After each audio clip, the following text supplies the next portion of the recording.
এই ডিসেম্বর মাসে শেখ হাসিনার যে এজেন্ট আছে তারা এখনো লুকিয়ে আছে এবং সেনাবাহিনীর থেকে বড় বড় কিছু পদে আছে, তারা সাপোর্ট করছে যে বাংলাদেশের ভিতরে যেন একটা বড় কিছু বাঁধানো যায়। আবারও আপনারা রাস্তায় নামেন, দেশটাকে সঠিক না হওয়া পর্যন্ত আপনারা আন্দোলন চালিয়ে যান। তারা আমাদেরই সন্তান। আমরা সাধারণ জনগণ সেদিন একটা কারণেই রাস্তায় নামছি, যে যারা নাকি ছাত্র তারা আমাদেরই সন্তান।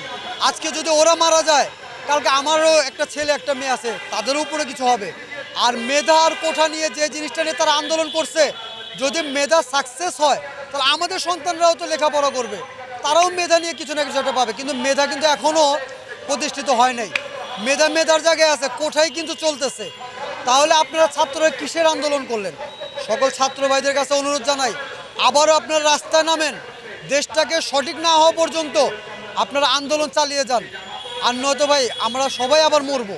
হাসিনা রক্ত চুষে গেছে, এরা রক্ত চুষতেছে, সামনে আমাদের গিলে খাওয়া ফেলবে।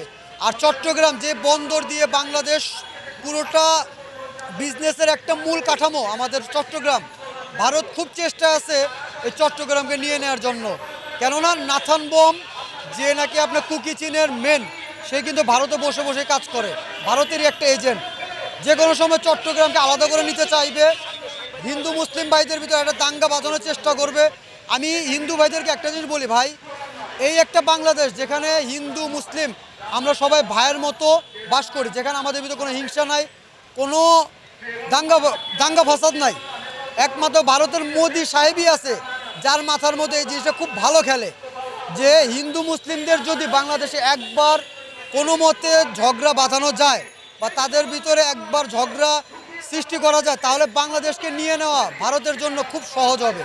তাই একটা জিনিস বলি, যারা হিন্দু ভাই আছেন তারা গুজবে কান না দিয়ে কোনো মুসলিমদেরকে ভুল না বুঝে, আর মুসলিম ভাইদেরকেও হিন্দুদের ভাইদেরকে সবসময় এমন জিনিস বুঝা যায় যে আমরা কখনো ঝগড়া চাই না, দাঙ্গা চাই না। কেননা এখন প্রতিটা স্টেপ আমাদেরকে বুঝে বুঝে চলতে হবে। কেননা এই ডিসেম্বর মাসে শেখ হাসিনার যে এজেন্ট আছে যারা এখনও লুকিয়ে আছে এবং সেনাবাহিনীর থেকে বড় বড় কিছু পদে আছে, তারা সাপোর্ট করছে যে বাংলাদেশের ভিতরে যেন একটা বড় কিছু বাঁধানো যায়।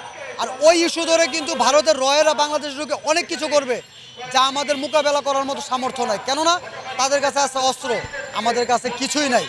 আপনারা যদি অনুমতি দেন আমি কিছু সেনাবাহিনীদের নাম প্রকাশ করতে চাই, আমাকে একটু সময় দিবেন, আমি কাগজটা বের করি। সেনাপ্রধান স্যারের কাছে আমি অনুরোধ জানাই, যদি আমার কথাগুলো আপনি শুনেন বা আমার কথাগুলো আপনার কান পর্যন্ত পৌঁছায়, আপনি বিগত 5 তারিখে গণভবনে যেভাবে করে আমাদেরকে সাপোর্ট করছেন, নিজের জানকে বাজি রেখে শেখ হাসিনার স্বৈরা শাসক থেকে আমাদেরকে মুক্ত করে আনছেন। আপনার ডিপার্টমেন্টে যে মেজর জেনারেল কর্নেল যে উচ্চ লেভেল পর্যায়ে আছে, এমনকি বিজেপির যে প্রধান আছে, তাদেরকে সবাইকে বরখাস্ত করেন স্যার, নয়তো আপনিও বাঁচবেন না, আমরাও বাঁচবো না।